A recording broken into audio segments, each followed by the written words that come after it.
se acaba porque en 2 temporadas consecutivas acumulé 5 conmociones. Entonces, todo mundo apuntaba hacia fuera, fuera, fuera, fuera, fuera. Y yo, no. Fui a ver a 7 neurólogos y todo mundo me indicó que la salida estaba ahí, ¿no? Entonces, o sea, ya no puede seguir.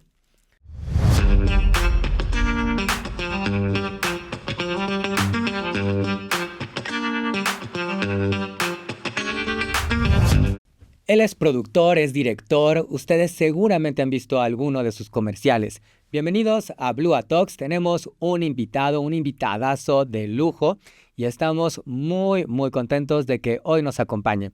Ahorita se los vamos a presentar. Yo voy a empezar presentándoles a Majo García. ¿Cómo estás, Majo? Bienvenida. Hola, muy emocionada porque es un invitado del que tengo muchas ganas de hacerle muchas preguntas y sé que muchos de ustedes también lo tienen. Por favor, esas preguntas nos encantará leerlas en los comentarios. Déjenos su like, suscríbanse a este canal y compartan desde luego todas estas Blue Talks. Háganos sugerencias.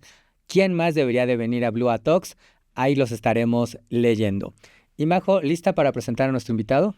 Lista, Doc, pero ¿usted está emocionado? Yo siempre estoy muy emocionado y estoy muy contento de que esté aquí con nosotros. Pues sin más, bienvenido Anwar José. Sí, señor. Muchas gracias. Gracias por sus palabras, por recibirme con ese cariño. Es un placer estar aquí compartiendo con ustedes para esta Blue Talk, que es ya tremendo programa, famosísimo dentro del tech. Muchas gracias. Con la mejor de las famas. Muchas felicidades. Muchas gracias por estar aquí con nosotros. Anwar, para quien no te conoce, ¿a qué te dedicas profesionalmente? Bueno, yo soy director de cine. Hago comerciales de televisión, he hecho comerciales de televisión prácticamente desde que salí de la universidad. Yo estudié mi maestría en Australia. Soy exatec, entonces cuando volví de la maestría regresé con la mentalidad emprendedora del tech, ¿no? Entonces lo primero que quise hacer fue poner una productora, que en ese caso fue poner una escuela de cine. La escuela de cine era una escuela de cine de posgrado y los alumnos iban a tener, iba a funcionar como un internado. Estaba lindo el proyecto. Y la escuela iba a tener una editorial y una casa productora. Entonces en ese momento lo que hicimos fue aparte de diseñar todo el contenido de la universidad, del posgrado y todo lo que íbamos a hacer, fue desarrollar a la productora y desde ahí me dediqué a dirigir comerciales porque pues, la idea era empezar a generar un poquito de fama, que sonara un poco más la productora de la escuela. Y desde ahí empecé con la dirección. Esto es 2003, señor, así que bueno, ya lleva un Hace, no sacar cuentas, bueno, sí, un poquito hace 23 años. Yo todavía no nacía. Bueno, no vamos a entrar en tanto detalle, mejor, todavía más. Pero bueno, ahorita nos contarás qué pasó con esa escuela, qué pasó con los comerciales. Cuéntanos, por favor, nos decías de esta maestría, pero antes de esa maestría, ¿qué estudiaste y cómo tomaste esa decisión? Yo estudié Administración de Empresas en el Tech Campus Ciudad de México. Y llegué, bueno, les cuento antes de eso, la decisión llegó un poquito por rebote, porque al final del día mi pasión en esa época, yo tenía 18 años cuando entré a la universidad, mi pasión era el fútbol americano. Yo jugaba fútbol americano desde los 5 años. Y afortunadamente no lo hacía tan mal. Entonces, definitivamente no lo hacías tan mal porque ¿qué pasó con el TEC y el fútbol americano? Sí, afortunadamente el TEC me ofreció una beca para estudiar en el campus Ciudad de México. Primero, de hecho, mi matrícula es del Estado de México porque quienes me ofrecieron primero la beca fue el Estado de México. De hecho, mi examen de admisión lo hice en el Estado de México, pero después Ciudad de México tocó la puerta y la decisión fue hacia Ciudad de México y la verdad que no me arrepiento porque si no me hubiera tenido que mudar para estar más cerca. Con mi familia vivíamos en la Colonia del Valle, entonces ir hasta el Estado de México todos los días sí era un... Y para quien no conoce aquí la Ciudad de México, no es así como a la vuelta de la esquina, sí, no. Sí, entonces... Hablamos de horas quizás de camino entre ida y vuelta. No, bueno, claro. O sea, mínimo 1 hora y media, 1 hora y cuarto. Entonces, ¡ay! No. Oye, ¿y por qué administración? Porque mi familia siempre, o sea, en mi familia lo que siempre vi fue negocios, negocios, negocios, negocios. Y entonces no, no visualizaba, digamos, o no tenía el llamado hacia otro lado, ¿no? Yo quería hacer negocios como lo que siempre vi en casa y vi que era la forma de ganarse la vida. Entonces, tomé esa decisión porque al final del día mi concentración no estaba en lo que quiero hacer con mi carrera académica, sino con lo que quiero hacer con mi carrera deportiva. Y en ese momento, como le digo, no me iba tan mal. De hecho, me quedé a media yarda de romper récord nacional de gol de campo. Lo fallé por esto. Y por media yarda, ¿no? Pateé un gol de campo de 63 yardas y en ese momento 63 yardas era récord, digamos, era un récord más largo que el de la NFL. Órale. Entonces, a punto de patearlo, se me acerca el árbitro, me toca el hombro y me dice, ojo que es récord nacional, ¿eh? Y yo sí. Casi. ¿Por qué me lo dices cuando estoy a punto de patear? Entonces, nada, lo que quiero decir es que de alguna forma eso alimentaba mis ilusiones por llegar a jugar a nivel profesional. No jugar, porque pues yo mido 1.70, estoy chiquito. Entonces, lo que quería, mi ilusión a nivel profesional era llegar a patear. Estaba seguro que lo podía lograr, pero de repente se acabó el fútbol americano y entonces... Pero está yendo usted un poco rápido. Sí, señor. Anda un poco acelerado. Le quiero llegar a que digo, ¿por qué terminé, digamos, relacionándome más con los negocios? Pero ¿cómo llegué? Fue por negocios, por la familia. Un poco como, sí, como es de la familia se ha dedicado a esto y Eso. pues yo sigo este mismo camino. Exactamente, quiero seguir. No nos dejes a la mitad de la historia. Y es que yo creo que nos tienes que contar un poco más. La carrera deportiva, porque estamos de acuerdo que estás estudiando una carrera profesional. Absolutamente. Que estabas ejerciendo y ya iniciando tu carrera deportiva. Pero espérenme, yo antes de que cómo llega primero el fútbol americano, que yo creo que es muy importante para su vida. Muchas gracias. Y que además le deja ciertas herramientas para lo que vendrá después. Absolutamente. Entonces creo que es ahí ya luego vamos a... Les cuento que mi llegada al fútbol americano vino directamente de mi papá. Yo crecí toda la vida con un retrato de mi papá al lado, o sea, en mi recámara, en el guardarropa, en donde tenía un retrato de mi papá con su casco de fútbol americano, con una rajada aquí en el labio, moretones, raspones, todo sucio, y con el casco acá. Yo dije, o sea, no hay forma de que yo quiera seguir otro camino, quiero eso, ¿no? Entonces, desde chiquito, yo siempre fui como muy de, o sea, hay una pelota, voy para allá, hay otra, y yo cacho, y yo la aviento, y yo pateo, o sea, desde niñito siempre fui muy deportivo, ¿no? Mi papá me llevaba a correr a las 4, me despertaba a las 4 de la mañana y me llevaba a Chapultepec a correr de noche, ¿no? Entonces el deporte siempre fue como muy cercano y pues bueno, al final del día el deporte termina siendo una parte importantísima de tu mentalidad. Entonces fui siguiendo esos pasos, ese contacto con esta vida deportiva, y mi papá siempre lo procuró, más que mi mamá. De hecho, mi mamá siempre, para las porras se apunta sola. Okay.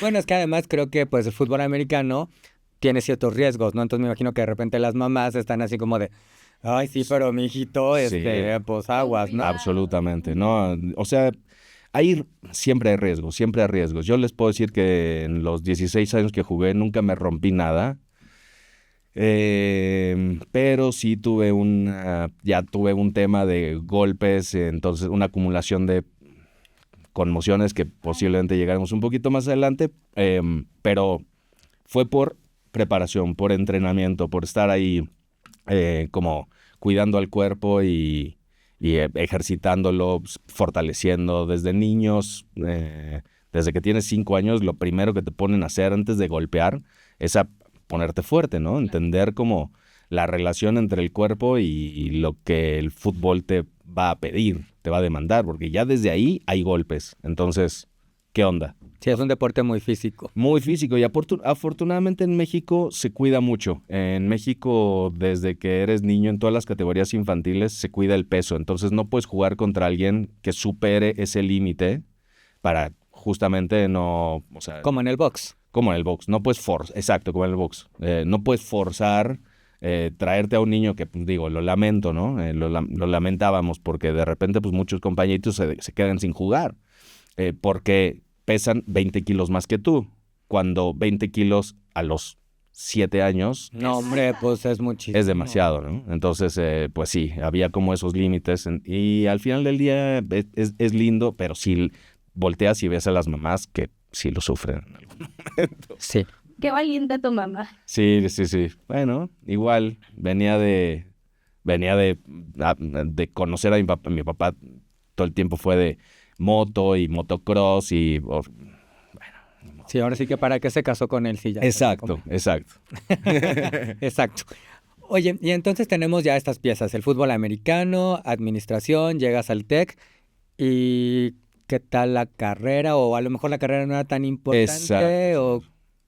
Cuéntanos. Justo, le acaba de dar en el clavo porque mi carrera, al ser negocios, no, o sea, fue muy general para mí y digamos que de alguna forma yo lo incorporaba en la práctica de todos los días, hacía yo mis negocitos por acá, mis negocitos por acá, entonces era lindo, pero en ese momento no era lo que me hacía cosquillitas. La prioridad. No era la prioridad, ¿no? Para mí el fútbol americano era lo más importante y de repente se acabó.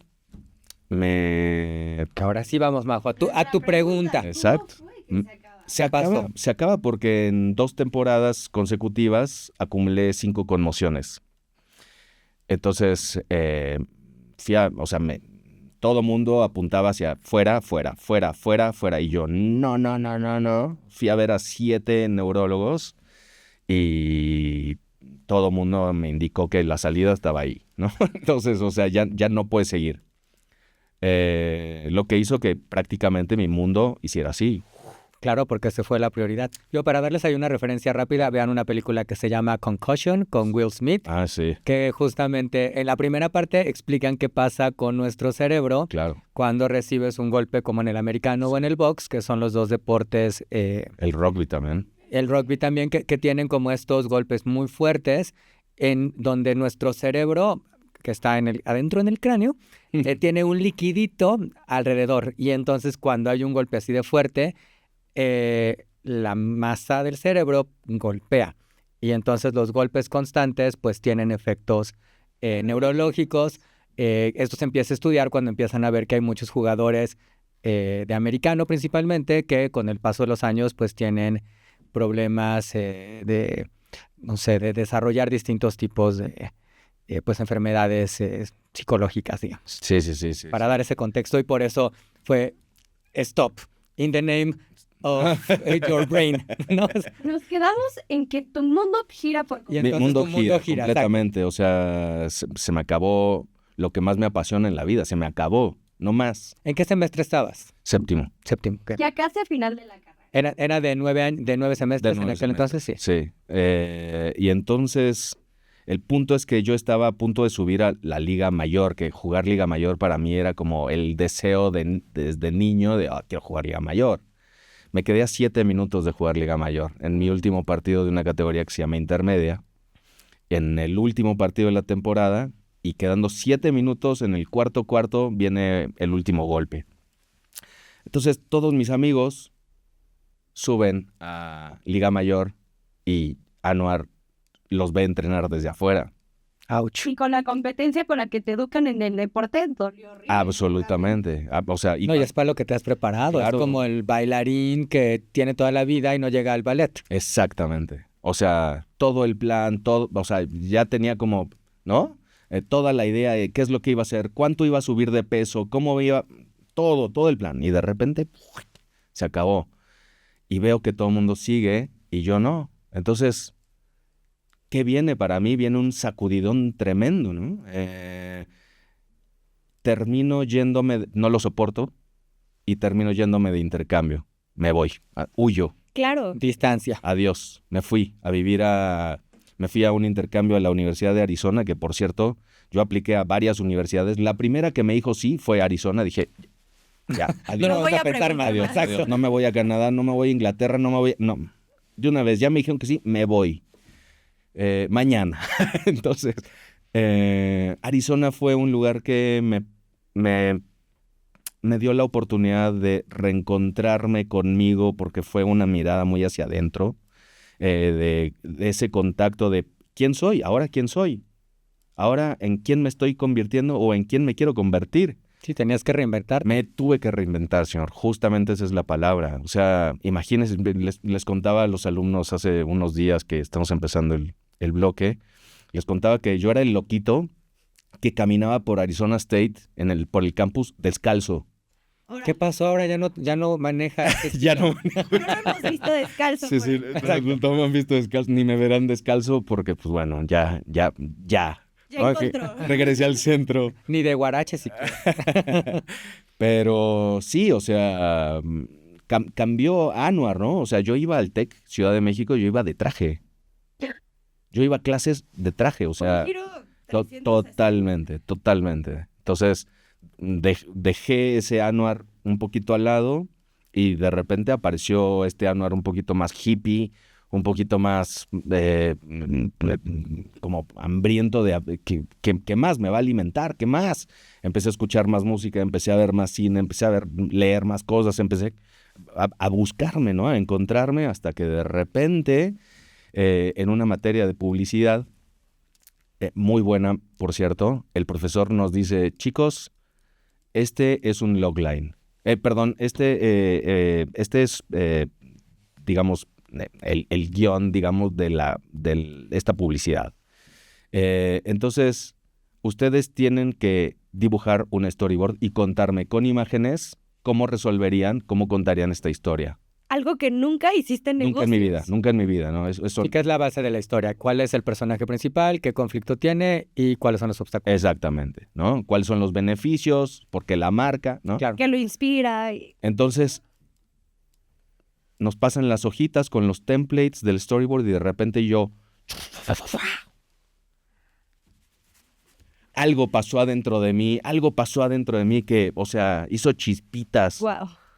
Lo resolví en nada, fui como práctica, digo, podría decir, o a lo mejor eso es lo que quise pensar, que fui el primero en resolverlo, porque, o sea, de repente levanto la mirada y todo el mundo sigue dibujando, ¿no? Y Pero fluyó. yo ya lo resolví, o sea, y no lo podía creer porque era como una nueva forma de pensar para mí. Wow. Y de ahí me empecé a agarrar, o sea, me sentí como muy atraído a la experiencia y empecé a conectar con la foto, empecé a ver más cine, y empecé a leer más sobre cine, me vuelvo a emocionar otra vez como cuando me acuerdo de todo esto, porque sí fue un kickoff, fue un parteaguas en mi carrera, ¿no? A partir de ahí fue un despertar.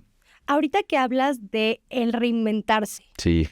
estamos en una era en la que necesitamos reinventarnos con todo lo que se nos viene y muchas veces como jóvenes nos cuesta este paso. ¿Qué consejo le darías a alguien que se esté enfrentando a mi mundo se me cayó? Sí. Ya no lo tengo en las manos. El consejo es, o sea, yo creo que es encuentra el hambre, porque si encuentras tu hambre, el hambre te va a pedir recursos, te va a pedir, ok, ahora prueba esto, ahora esto y ahora esto. Pero si te quedas como en el pobrecito de mí, entonces el hambre va a ser, ok, no pasa nada, ok.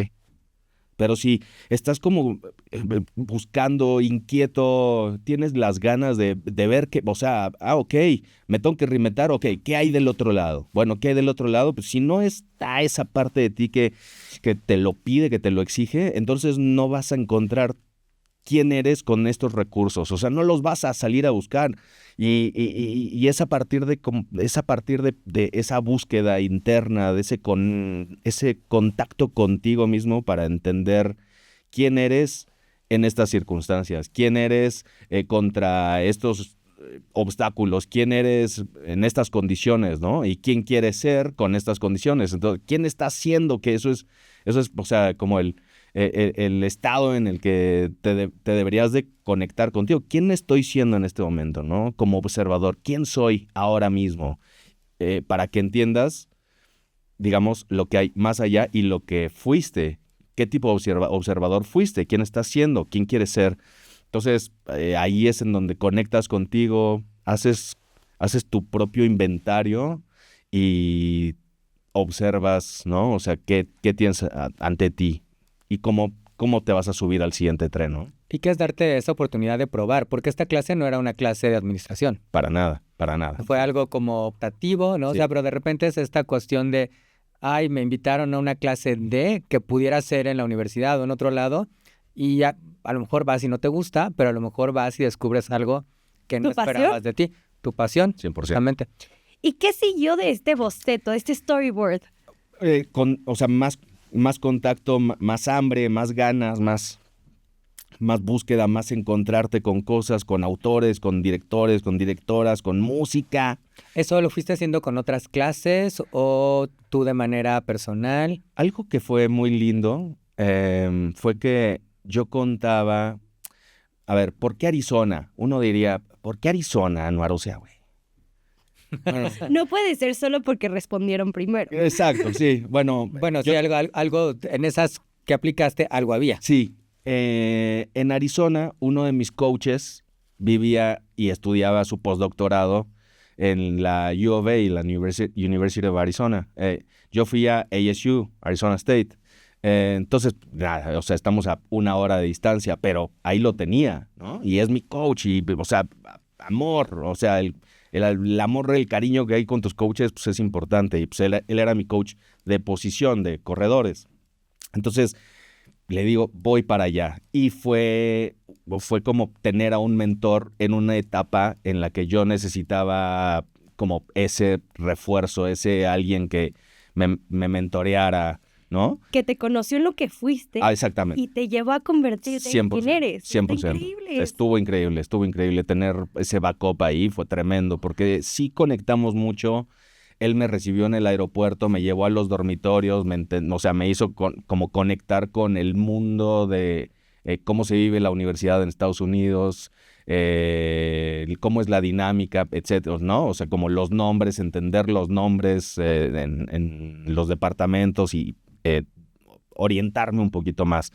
Entonces, él, pues, como digo, es postdoctorado lo que estaba haciendo, entonces, pues, ahí les encargo la calidad de cerebro de mi coach. Que además no se me haría como, o sea, no es lo típico que pensaríamos de un coach. Sí. Sí, ¿no? No, o sea, digo, él es un genio, ¿no? Está haciendo postdoctorado en neurociencias. ¡Wow!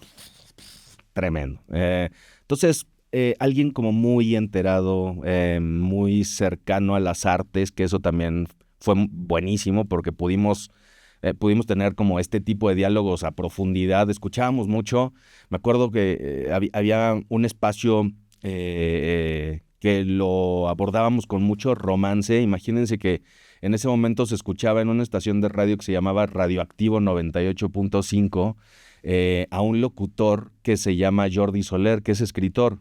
Y Jordi Soler tenía su programa en el que él de repente decía música para letras de Yevgeny Yevtushenko. Y entonces de repente sonaba música de Philip Glass, el Mad Rush de Philip Glass, y empezaba a leer poesía de Yevgeny Yevtushenko. ¡Wow! Y ahí estábamos todos, o sea, en el grupito en casa de mi coach, y todos así en silencio escuchando lo que decía Yevgeny Yevtushenko, vibrando juntos. Entonces salías de ahí.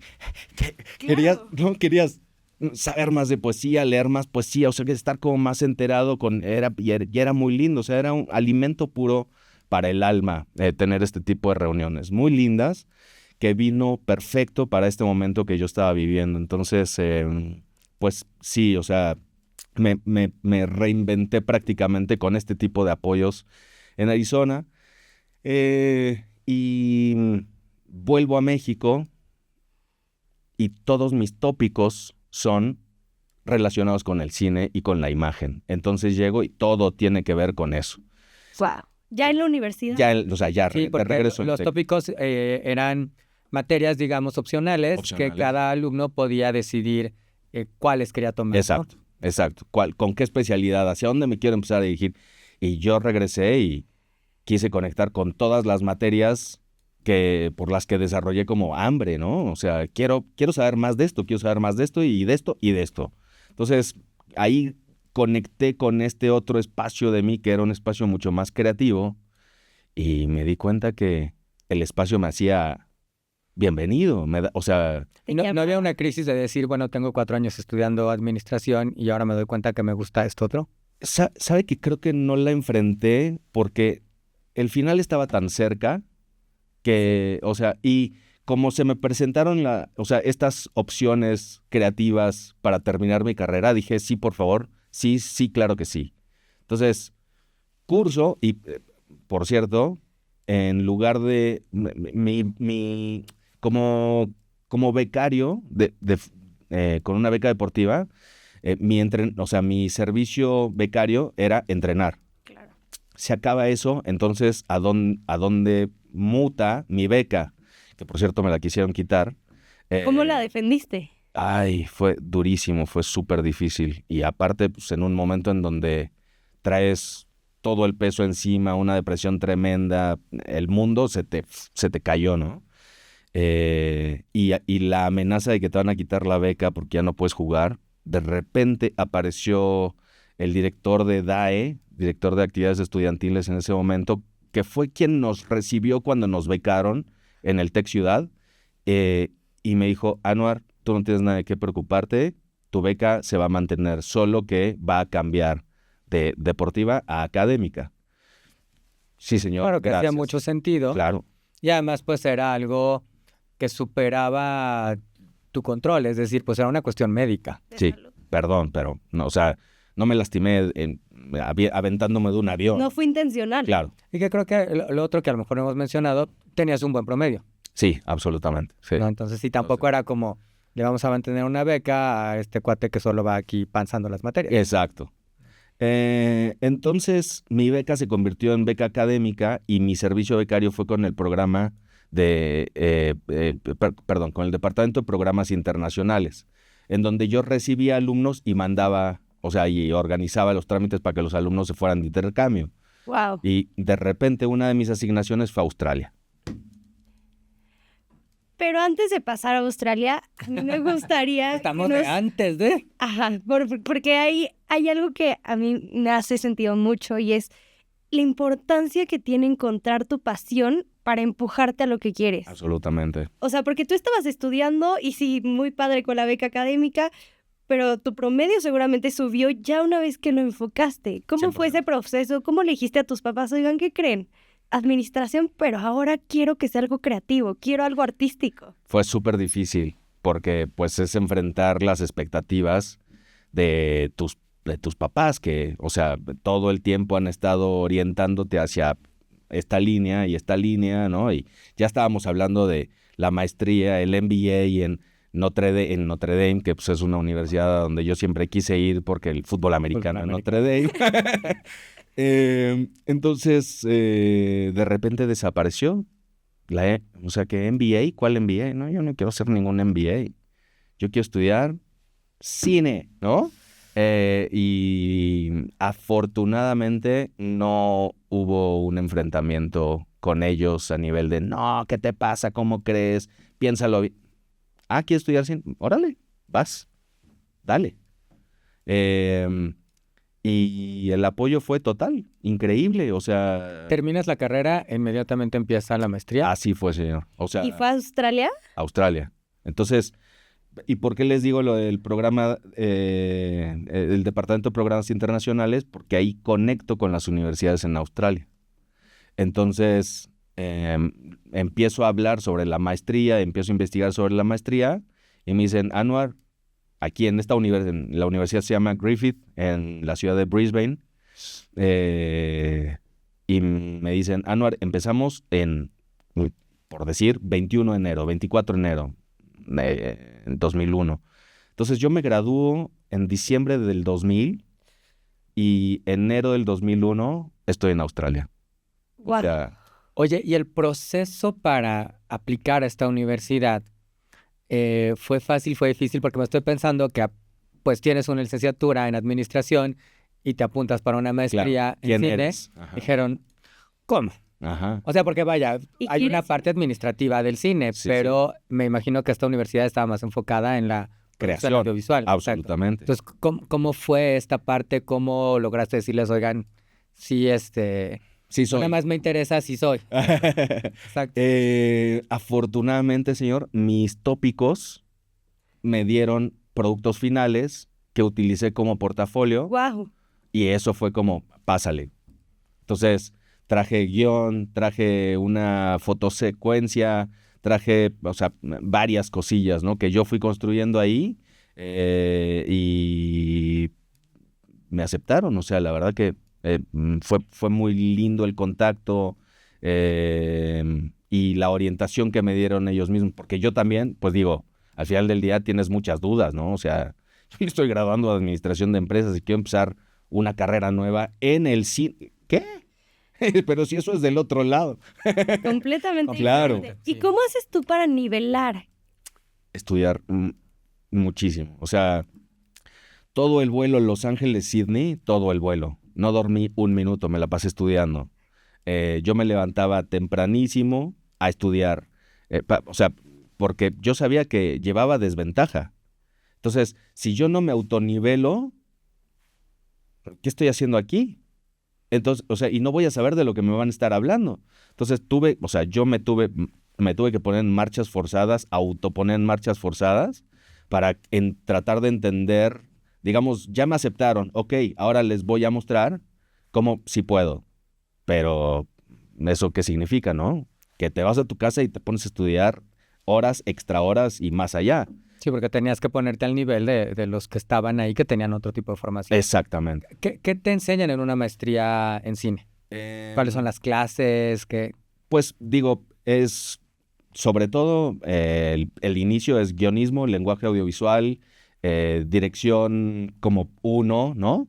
Los primeros pasos de dirección, entender todos los procesos de producción y las primeras probaditas de postproducción. Entonces, pues en ese entonces se trabajaba con Avid y había que digitalizar todo el material porque ahí se filmaba en video, pero en video análogo. Entonces, de ahí cómo es el proceso y cómo es el proceso de corrección de color que primero tienes que hacer, ¿no?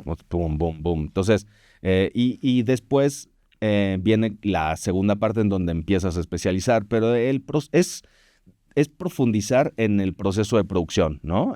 Técnicamente hablando, y en el proceso de dirección, técnicamente hablando. Entonces, a eso es a lo que me tuve que enfrentar porque yo no tenía idea ni del lenguaje audiovisual. Claro. O sea, En inglés. sí, o sea, pero digo, al final del día... Eso resuelve, el- pero el el- lenguaje audiovisual... Sí, o sea, el TEC me puso en un nivel de inglés que ya estaba, ¿no? Pero no tenía las Y bases. toda la terminología. Exacto, toda la terminología y de qué estás hablando cuando tú me dices que hay que panear para llegar a este encuadre, para este encuadre qué significa y después de ahí a dónde te vas a mover. Entonces, eso es en lo que yo me tuve que meter y no era nada más estudiar del libro, sino quédate horas extra y métete a las cabinas de proyección de video a ver cine. O sea, a ver cine del cual yo no tenía como... Ahí descubrí, por ejemplo, a Bergman, en donde cuando vi por primera vez a Lee Bullman fue como, ¿qué es esto? ¿Cómo puede ser? O sea, este nivel de belleza, como era algo totalmente nuevo para mí, ¿no? Yo venía más conectado con la belleza, pues, si quieres, anglosajona, ¿no? Entonces, de repente te aparecen las suecas y no entiendes de dónde salió ese nivel de estética, y de ahí más hambre. Entonces ves algo, más hambre y más, y quiero. Entonces, ahí es en donde estuvo, digamos, el aprendizaje. Mi carrera fue, sí, absolutamente sí, claro, todo lo que me dio la universidad, los recursos de la universidad, las clases, las tareas, pero la autoexigencia de ponerte al nivel con, pues, digo, todo esto que tienes que ir a explorar por ti mismo, ¿no? Encontrarte con ello, porque ahí es en donde te vas formando, más allá de lo que dicen los textos. Sí, son las horas de vuelo. Las horas de Las vuelo. clases no alcanzan para esas horas de 100%, vuelo. claro que sí, ¿no? Entonces, eso me nutrió incluso más que las mismas clases, porque yo llegué a ejecutar lo que veía, o sea, ahí uno de los libros que siempre me llevé con quien estuve muy en contacto es Mi último suspiro, de Luis Buñuel. Porque a Luis Buñuel, yo veía mucho a Luis Buñuel en las cabinas para ver cine del Campus Ciudad de México, en donde ahí estaban padrísimas. Era espacio para ti solito, tú y la cabina, ¿no? Entonces lo aproveché lo más que pude. Creo que desde ahí empezó como ese tipo de autoformación en mi último semestre en el TEC y descubrí nuevo, ¿no? O sea, talentos con quien yo no estaba en contacto antes. Yo no me conocía a Fellini, yo no me conocía a Buñuel, por supuesto, yo no me conocía a Tarkovsky. Con mi primer contacto con Tarkovsky vino del TEC Ciudad de México, de hecho, en una clase de comunicación oral y en una clase de semiótica, pero no se llamaba semiótica en ese entonces. El punto es, la profesora que daba semiótica hablaba con un nivel de pasión y conocimiento. Yo tomaba esa clase de oyente, o sea, no tenía nada que ver con... Sí, no es una clase de administración. No es una clase de administración. Para comunicación, Exacto, animación, exacto, sí. otras carreras. Yo me metía de oyente porque yo tuve clase con esta profesora en mi tronco común y era increíble cómo terminaba la clase y te habían nutrido tanto que lo primero que querías hacer es irte a la biblioteca, o sea, a leer y a ver cine. Entonces, ahí vino esa parte de mí, ¿no? Súper. Wow. Sí, ¿Cuánto tiempo fue de la maestría? una maestría de 1 año y medio, señor. Ok. ¿Y qué pasa después de la maestría? Termina la maestría y yo regreso a México y ahí viene mi conexión cine-tech. Rayo emprendedor. Exacto, callo emprendedor. Lo que aprendió de administración, que sí fue útil. Sí, claro que fue útil, o sea, y me sigue sirviendo y me sirvió o sea, me ha servido durante toda mi trayectoria. Pero algo que fue muy interesante fue eso, ¿no? Notar que yo no llego a buscar trabajo como director, sino yo llego a abrir un negocio. Entonces, ¿qué negocio? Algo que me movilizó mucho fue la academia. Entonces, lo primero que quiero hacer es eso, una escuela de cine, que era un internado. El proyecto estaba lindísimo, íbamos a hacer un internado en Valle de Bravo. Que es lo que nos contabas al inicio. Sí, exactamente, sí. Como incubadora. Era una incubadora y la idea era que la escuela tuviera su propia editorial y tuviera su propia casa productora. Entonces, pues, fue un proyecto al que le metimos mucho corazón. Me fui a Cuba a conectar con Casa de las Américas para lograr, digamos, negociar el primer tomo que íbamos a publicar, que era, pues, el proyecto se llamaba El Ojo y la Cámara Oscura, y la casa productora, la cual pues nos dedicamos a empezar a buscar clientes para empezar a producir, para que cuando los chavos entraran ya hubiera algo en movimiento, ¿no? Así que bueno. ¿Y con quién te asocias? ¿Cómo arranca ¿Qué esta te parte? asocias? ¿Cómo arranca? ¿Qué pasó? Sí, me asocio antes que nada con profesores del TEC, con profesores que a mí me habían dado mucho cuando yo estuve en el TEC, y a los cuales empecé a invitar, oye, tengo este proyecto, ¿qué onda? Y me empezaron a dar información, me empezaron a orientar. Algunos de ellos incluso, o sea, querían formar parte de la escuela. Y por otro lado, con inversionistas. Pero en ese momento, en 2003, principios de 2003, pues necesitábamos 18 millones de pesos para echar a andar la escuela. ¿Y de dónde se saca? Exactamente. Entonces, ahí fue labor de... Y yo, o sea, estaba muy chavito para juntar 18 mil. Digo, ahí, a esa edad, de que se puede, absolutamente, ¿no? Pero... yo siento que me puse mucho sobrepeso encima. Sí, porque era un proyecto que incluía la escuela, La academia, editorial, claro, y la productora. Sí. Que en realidad eran 3 negocios, hay 3 unidades de negocio. claro. A ver, échalo a andar. Sí, no era pecata misma. Sí, o sea, fue muy interesante, el aprendizaje fue inmenso. pero terminé concentrándome más en la productora y en mi labor como director. Entonces empezamos a ganar proyectos, nos empezamos a llevar algunos comerciales y de ahí a los 8 meses me invitan a dirigir comerciales fuera de México. ¿Y qué pasa con la escuela? La escuela se tiene que quedar en stand-by.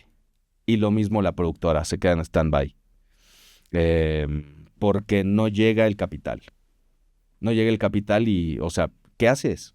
Y te están dando chamba en otro Exacto, lado. exacto. Entonces, ¿qué haces? Porque acá al final del día yo sigo, o sea, gastándome mis ahorritos, ¿no? En la renta de una oficina, en mi gasolinita y de repente aparece, o sea, sí, digo, yo ya empezaba a generar algo de ingresos con las producciones de la casa productora, pero al final del día termina siendo una casa productora que apenas empieza a moverse, ¿no? Entonces, para tú poner una casa productora, tienes que tener contactos. Sí. Si vas a empezar de cero, es muy difícil. Entonces, digamos, paso número 1, ¿qué contactos tienes? Sí, ¿cómo llegaron esos contactos, sus primeros trabajos? Exactamente. O sea, ¿cómo vas a llegar, no? Entonces, ¿Cómo te llegaron a ti?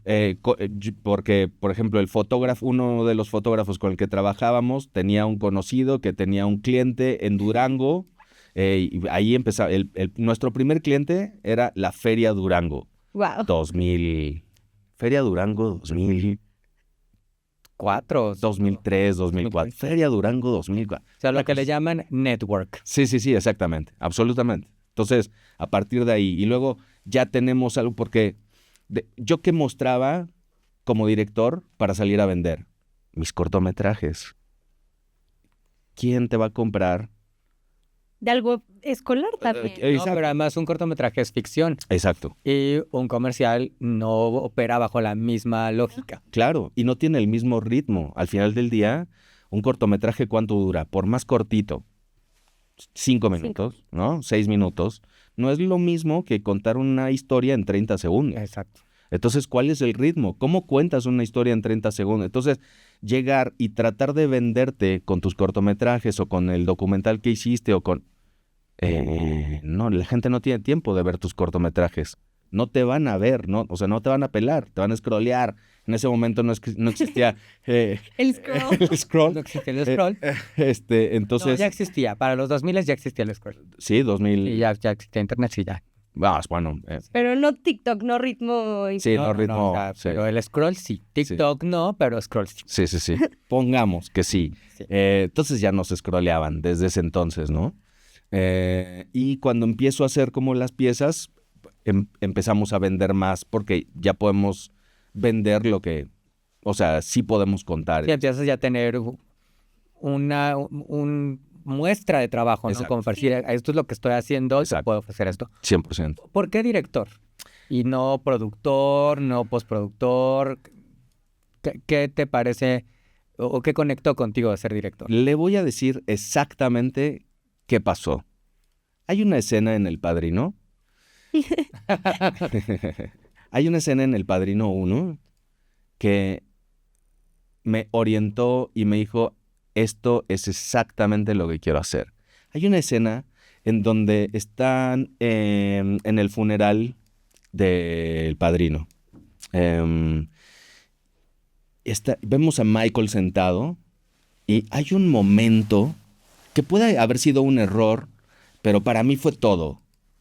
Hay un momento en el que está sentado aquí Michael y en el momento en el que se acerca, no sé si fue Clemenza o algún personaje llega a poner una rosa sobre el ataúd del padrino, hay un momentito en donde tú estás viendo a Michael y se cruza un reflejo de color rojo en la esquina superior derecha del encuadre y el reflejo te muestra la cara de la mamá. Es un reflejito que, o sea, si no pusiste mucha atención, ni lo vas a ver. Súper sutil. Por Es eso hay muy- que ver la película y no distraerse en esos momentos en los que no hay diálogos. Porque entonces ustedes ya se perdieron esto Ese detallito. que está diciendo muchísimo sin palabras. Absolutamente. Solo es lenguaje audiovisual. Solo es lenguaje. O sea, cuando yo vi que Coppola hizo eso, dije, no hay de otra. Dijiste, ¿a quién se le ocurrió esto? Exactamente. ¿Cómo decidieron poner esto ahí? ¿Cómo llegaste a eso? ¿Cómo llegaste a poderme conectar esto con este momento? ¿Cómo? Enséñame a hablar ese Claro, idioma. o sea, es Es una decisión del director. absolutamente. Y para mí, ese fue el momento en el que dije, esto es lo que quiero hacer en mi vida, a esto me quiero dedicar. Ahora, ¿cómo define usted qué es un director? Porque seguro mucha gente ha escuchado una película de... y ese es el director, Sí, ¿no? Pero luego hay como diferentes concepciones o la gente no acaba de entender qué es lo que hace exactamente un director. Ya nos diste un ejemplo, una pista, absolutamente. Sí, Porque hay pero distintos directores dentro hay de una distintos producción. tipos de directores. pero el director, el mero mero. El direct. El direct. El director, la directora, lo que son los guías, ¿sí? Son la persona que va a poner un proyecto en marcha, digamos, desde su origen. Porque a un director muchas veces se le ve como la persona que dice acción. Ujú. Y prácticamente lo que menos hace el director es decir acción. Y es que la acción a lo mejor es más fácil de verla, voy a sonar redundante, en acción. O sea, suena como el momento. Exactamente. Pero la dirección es mucho más de Es ese mucho, momento, mucho más. lo que pasa antes y lo que pasa después. Después. O sea, y pensemos que siempre es un ciclo que se repite y se repite y se repite. Entonces, el director es quien echa a andar el proyecto, le da forma al proyecto,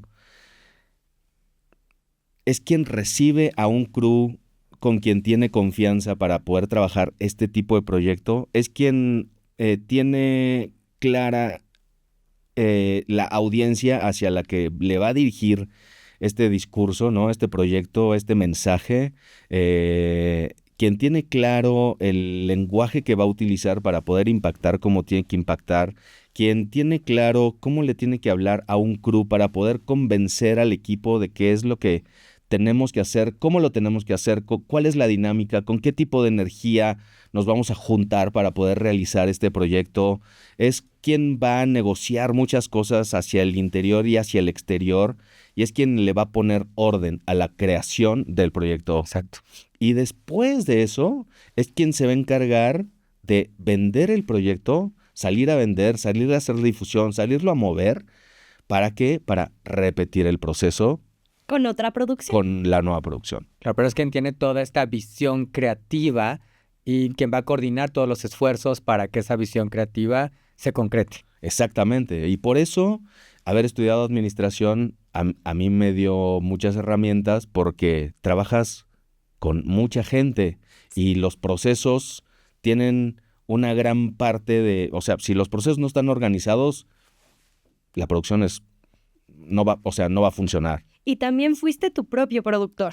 Fui mi propio productor. Y Sí. además este momento está muy lindo porque estamos aquí sumando la parte de administración y la parte del americano, ¿cómo le ha sumado a todo esto? Sí, la parte de americano, señor, es algo que, digo, corre por mis venas, ¿no? El fútbol americano corre por mis venas, pero más allá de que el fútbol americano corra por mis venas y me haga emocionar desde el momento en el que suena el silbato, es lo que me enseñó gran parte de quién soy y de cómo soy ahora, ¿no? Y fue la parte de mí que me ayudó a no dejar, porque sí, me salieron del fútbol americano, Eran los riesgos Era del lo- americano y sí. pasó. Pero al final del día, el mismo fútbol americano fue esa parte de mí que me permitió reformular mi camino, ¿no? Y que además me suena mucho al trabajo en equipo, por ejemplo, que tienen los jugadores de americano y que sucede en una producción, por O ejemplo. la 100%. perseverancia. Es La que perseverancia y el ir todos hacia adelante por un mismo objetivo. justo. Piensen que yo, perdón que hable tanto así como de yo, Pues esta habló a toques de ti, Es entonces, decir, por favor. pero imagínense que en el equipo en el que yo jugaba, a los 5 años, era un equipo perdedor. era un equipo que no ganábamos. Y éramos buenos, o sea, no éramos tan malos. Simplemente en el momento en el que nos enfrentábamos a los otros equipos, tal vez algo se apoderaba de nosotros y no nos dejaba jugar como creímos que sabíamos. El punto a donde quiero llegar es, de los 5 años a los, o sea, 1984, perdón, Majo, esto estoy hablando de la época No de las recuerdo esa cavernas. época, pero sí. Pero en 1984 yo entro a jugar fútbol americano. Mi primer temporada ganadora fue en 1992. 8 años 8 después. años. O sea, imagínense, toda mi infancia jugué en equipos perdedores. Toda mi infancia. Qué perseverancia decir, voy a seguir Claro. Ay, jugando ¿por, aunque por qué seguir perdamos. jugando si perdían? O sea, porque es fútbol americano. Y 8 años son demasiado. Claro. Pero además porque quiero entender que jugabas no por el ganar, digo no que ganar esté mal, está muy padre ganar, Sí. pero por el gusto de jugar. Absolutamente, sí, o sea, y por aprender y por vivir en lo que es el fútbol americano. Entonces, ¿Y cómo vino el cambio? ¿cuál de todos, señor? No, el de dejar de perder a que ganáramos. ¿Cómo vino el cambio? Ya hasta me incluye en la victoria. No, muchas gracias, bienvenido. Algo que empezó a pasar es que llegaron 2, 3, 4 integrantes nuevos al equipo que medio le dieron otro tipo de vitalidad y ajustaron la dinámica de lo que sucedía ahí adentro y de repente eran jugadores que anotaban. Entonces ahí, digamos que nos dimos cuenta que sí podíamos anotar. Claro, No era nada más de que nos anoten. Nosotros también lo podemos sí hacer. es posible. Wow. Sí es posible, ¿no? Es como cuando vendes por primera vez algo. Es así de, ay, güey, Puedo hacerlo. sí puedo vender. Sí, tiene que haber ese mensaje de esto es posible, sí Esto lo es sabes posible. hacer. Claro, sí se puede. A ver, otra vez. ¡Ah! Sí, otra vez. Y de repente nuestra mentalidad es así. Entonces cambió todo y fue muy importante para la mentalidad de todos en el equipo, ¿no? Porque a partir de ahí, de repente, o sea, en 1992 empezamos a dejar de perder. Ya no tuvimos temporada perdedora. En 95 quedamos campeones. Y, Wow. o sea, en 96 llegamos a la final, la perdimos por distintas circunstancias, pero llegamos otra vez a la final. Ahí estábamos, ¿no? Cuando llegamos al TEC, o sea, que nos venimos varios del equipo donde jugamos, llegamos al TEC y de repente en el TEC nos juntamos varios equipos y casi, creo que fuimos campeones invictos, no estoy tan seguro, Órale. pero llegamos a arrasar en el TEC. Entonces, el fútbol americano cambió gran parte de quiénes éramos desde niños, ¿no? Entonces, hablando digamos, de qué me pasó, el fútbol americano vino, hizo fuerza y me dijo, no, tú no te vas a Eso caer. también ese impulso Vámonos. que entonces te lleva a empiezas a ganar estos trabajos como director. Exactamente. Ok. ¿Y qué viene para ti como director, como director de publicidad? ¿Cuál es tu historia ahí? Lo que viene de ahora en adelante es mantenerme haciendo publicidad, pero ya mi orientación vuelve hacia ¿por qué estudié cine? ¿Por qué estudié cine? Porque quiero hacer cine. O Y sea, estoy haciendo publicidad. sí. La publicidad me ha dado de comer durante más de 20 años. Y me dio mucho callo. O sea, ahorita entro al set y es mi casa, ¿no? Justamente lo que hablábamos son horas de vuelo y pues ahí te encargo. He dirigido más de 500 comerciales, entonces... Danos algunas pistas, como de qué comerciales, algo que quizás hayamos visto. Doritos, hice mucho Johnson & Johnson, hice mucho, por ejemplo, bancos en México, hice muchos, hice Banorte, hice cervecería, un montón, hice, por ejemplo, uno de mis clientes más importantes fue Telcel de Centroamérica hasta la Patagonia, que se llama Claro, que es igual de Carlos Slim. Sí, como Claro Video. Es como Claro Video, o sea, todo Claro lo hacía yo. ¿Y viajabas con ellos? Yo viajaba para allá, sí. O sea, no con Telcel, yo viajaba a filmar los proyectos de Claro. Por ejemplo, yo hacía todo el servicio de internet de Claro en Centroamérica que se llama Turbonet. Yo lo hacía, empecé a ganarme cuentas de otras... ¿Cómo te ganas las cuentas? Tienes que salir a buscarlas. Es muy raro, a menos de que venga una recomendación, sobre todo si son competencia. Nadie va a decir, oye, ahí está Anuar, que hizo mi O sea, a ti te llega va a haber hay un comercial para tal marca y tú qué haces, ¿cómo sucede? ¿Cómo llega? El proceso es un poquito dos pasos atrás. Para yo poder recibir la noticia de, oye, Anuar, tenemos este proyecto, yo me tuve que venir a presentar con ustedes y poderles decir, miren, les presento esto, hice esto, he hecho esto, dirigí para esto, o sea, contarles un poquito de quiénes somos nosotros, casa productora. Sí, decir, estoy aquí. Nosotros estamos aquí,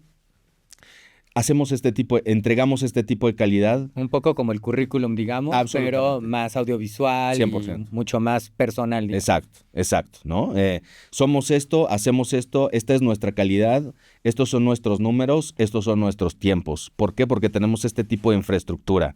Entonces, nosotros podemos responder de esta manera. Ok, perfecto. Y entonces, de repente, 2 semanas después, oye, Anuar, tenemos este proyecto, nos gustaría invitarlos a que pitchen. Y ahí es en donde viene la labor. Pero, como les digo, ¿no? La parte más importante es el primer acercamiento, ser convincentes. Sí, así de aquí estamos. Exacto, aquí estamos y estamos bien. Y hacemos las cosas. Y tenemos ganas de hacer el proyecto. Exacto, o sea, claro, absolutamente. Entonces,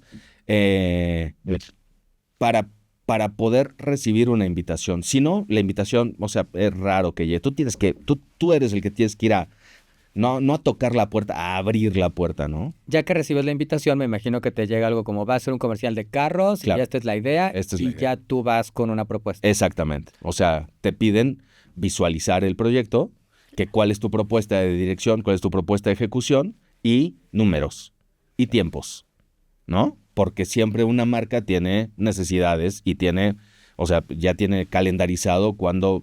Sí, ¿cuánto cuesta y cuándo va a salir esto? Exacto, ya tiene todo contratado, ¿no? Con meses de anticipación. Con meses de anticipación. Imagínense que cuando ustedes vean esto, están preparando lo que va a salir de aquí a 6 meses. Exactamente.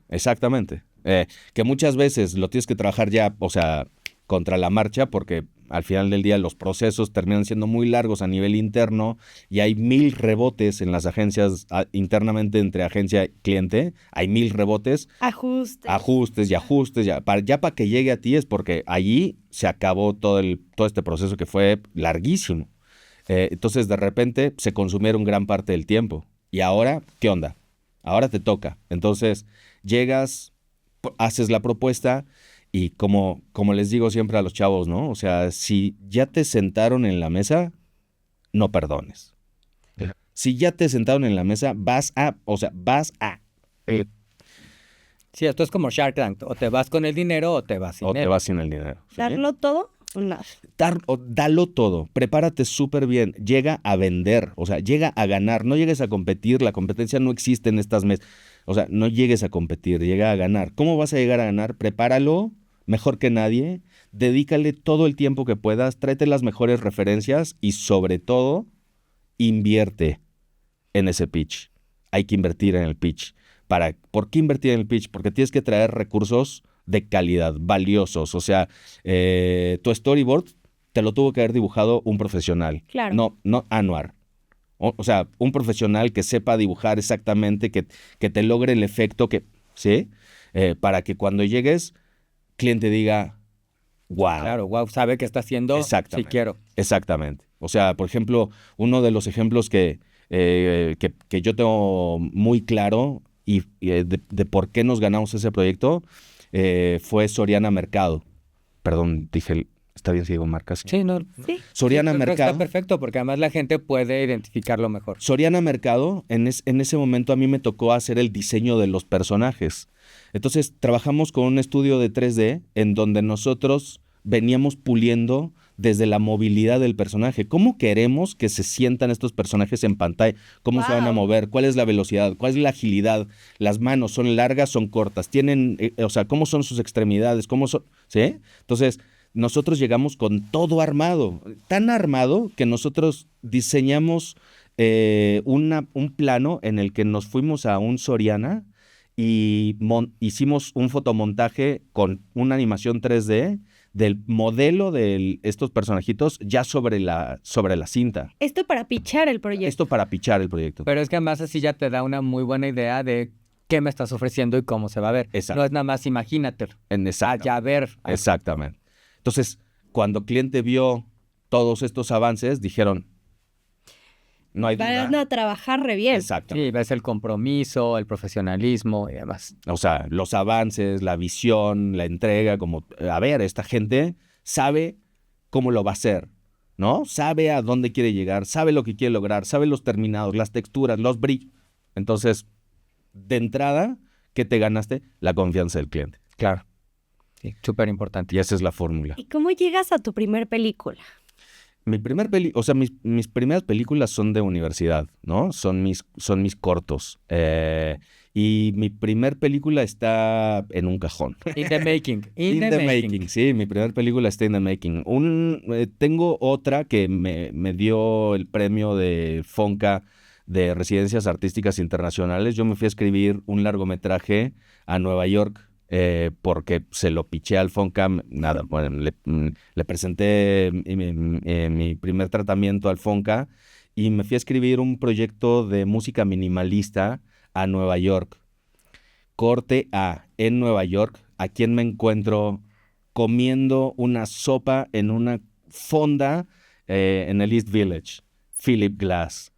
Wow. Para quien no sepa quién es Philip Glass, porque ya lo habéis mencionado, pero no todo el mundo tiene obligación de saber quién es Philip Glass. Philip Glass es uno de los maestros, grandes compositores de la música minimalista. Ha hecho entre tantísimas cosas, o sea, ha hecho ópera, ha hecho muchísimos soundtracks. Uno de los soundtracks que más se movieron de Philip Glass es el soundtrack de Koyaanisqatsi, que es bellísimo, bellísimo, ¿no? Entonces, pero no es una peli tan fácil de ver si no estás realmente preparado. Absolutamente, sí. No, tienes que tener otro tipo de contacto con el cine, ¿no? O sea, tienes que llegar a ver Koyaanisqatsi de entrada sin celular y con mucha paciencia, con muchas ganas de quedarte con la boca abierta. Ves Koyaanisqatsi y... de fluir con las imágenes. 100%. Porque todo está dicho solo con imágenes y lo único que se pronuncia es Koyaanisqatsi. Exacto. Entonces, bueno, ese proyecto fue mi primer contacto con largometraje. Ahorita tengo otra idea que está ahí encajonada, con ganas de salir, pero está ahí. Ana, nos tendrás que platicar más. Vamos a crear una parte 2. Encantado, señora. Pero antes tenemos que ir a nuestra dinámica de cierre, Majo. ¿Estás lista? Tenemos una súper dinámica en la que te vamos a dar una lista de palabras y tú nos respondes con la primera idea o palabra que se te venga a la mente. Se vale desarrollar, ¿vale? Buenísimo. Cine. Cine, wow, cine. El cine, yo diría vida, ¿no? ¿Por qué vida? Porque el cine te permite cruzar tu propia frontera. El cine te permite aprender de otras vidas, de otras posiciones, de otras situaciones, de otras complejidades, de otras condiciones. Entonces, para mí, el cine es vida. El cine es algo que te lleva a esa posibilidad de conocer mucho más otros flancos, al conocer otras vidas, ¿no? Te extiendes tú mismo. ¿Y negocios? Negocios. Con negocios yo veo realización, pero también te podría decir preparación. Porque si tú al negocio no lo encaras, obviamente con visión, pero segundo, con preparación, el negocio deja de existir, no hay negocio. Entonces, para que tú te relaciones con los negocios, siempre te tienes que presentar preparado. ¿Y fútbol americano? ¡Wow! Fútbol americano. ¿Te siguen brillando los ojitos? Sí. Sí, no, claro, como les digo. Y la voz a la Corre tarde. por mis venas, se me enchina la piel cuando me acerco al fútbol. Tengo un balón en mi escritorio, el cual tengo que tocar todos los días, ¿no? Lo tengo que sentir. Fútbol, hay una frase que, digo, va a conectar con la del cine, ¿no? Y posiblemente puedo ir más allá, pero football is life, the rest is just details. Pero fútbol americano es pasión. Fútbol americano es enseñanza, fútbol americano es disciplina, es orden. Yo quiero conectar con esa, porque sé que el fútbol americano te llegó por tu papá. Así que señor. mi palabra es papá. ¡Wow, papá! Mi padre. Mi padre ha sido mi guía, mi padre ha sido mi ancla, mi padre ha sido quien me pone los pies en la tierra y me orienta, ha sido quien me enseñó sobre pasión, podría decirlo, es alguien que me abrió los ojos, que me encendió, que me puso pilas, que me habló sobre carácter, me enseñó sobre carácter, me enseñó sobre defenderme en la vida. Parte 2. Parte dos, por favor. Y porque eres uno de nuestros invitados más apasionados, me gustaría preguntarte, ¿para ti qué significa la pasión? Wow. La pasión es el resultado de algo, ¿no? La pasión no está ahí solo por default. La pasión la tienes que construir. Y la pasión tú la haces nacer, tú la haces vivir. Y es a partir de el contacto que tengas como con tu fuente de vida, con tu espíritu. Si tú tienes un espíritu activo, con ganas, alegre, enérgico, y ¿sabes de dónde? Yo conecto con la pasión, con el agradecimiento. ¿Por qué? Porque si soy capaz de observar lo que me rodea y lo puedo valorar, entonces voy a desarrollar un contacto con todos estos recursos de una forma mucho más profunda, mucho más como enraizada en lo que soy, y si la alimentas, entonces de repente no dejas de vibrar, ¿no? Y ahí es en donde te encuentras con ese nivel de pasión. Anuar, mil gracias por esta Blue Talk. De verdad nos llevamos muchas ganas de apasionarnos por la vida, apasionarnos por lo que hacemos o lo que estudiamos. Muchas gracias por compartirnos tu pasión, Anuar. ¿Dónde podemos encontrar tus proyectos? ¿Dónde podemos seguirte? Pues, encantado de invitarlos a que conozcan algo de lo último que he hecho en mi Vimeo, www.vimeo.com/Anuar José. José es apellido, no José es nombre, apellido. por cierto. José es apellido. También es nombre, pero aquí es apellido. Aquí es apellido, sí. Y ahí se van a encontrar varios proyectos que tienen como esta mano de obra de lo que les he venido contando, ¿no? Cómo llegué a eso, cómo me formé. Y pues bueno, sí, proyectos de los que estoy orgulloso de haber salido a vender. Muchas gracias, Anuar. Gracias por compartirnos tu pasión. Por favor, no dejen de seguir y de encontrar todo esto que nos ha compartido Anuar. Majo, muchas gracias. ¿Dónde te encontramos? Muchas gracias, Doc. A mí me encuentran como Majo García G en Instagram y TikTok. ¿Y a usted, Doc? A mí me encuentran como Carlos Andrés Mendiola o Carlos A. Mendiola en TikTok, en Instagram, en YouTube. Y bueno, por favor, no dejen de seguir también, sobre todo las redes sociales de Blua. Así que déjenos su like, comenten, compartan, suscríbanse al canal y nos vemos en una próxima Blua Talk, donde está la inspiración.